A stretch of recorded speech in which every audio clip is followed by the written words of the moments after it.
दरियाए सतलुज और दरियाए चनाब के भिपरे रैलों ने मुल्तान की तहसील जलालपुर पीरवाला के नवाही इलाकों को डबो दिया। लोग घरों की छतों पर महसूर। रंगपुर में पानी का नया रैला पहुंच गया।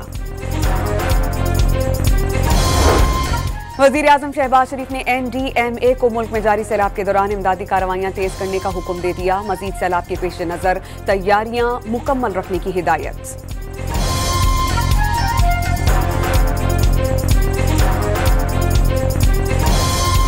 खैबर पख्तूनख्वा में आबी गुजरगाहों के रास्ते में नाजायज तजावुजात के खिलाफ कार्रवाइयां तेज करने का फैसला। जंगलात की कटाई के हवाले से फराइज में कोताही बरतने वाले अफसरान के खिलाफ महकमाना कार्रवाई शुरू।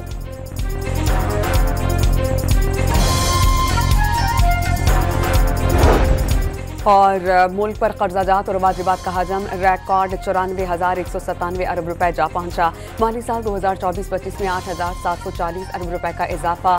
स्टेट बैंक ऑफ पाकिस्तान के आदाद शुमार जारी।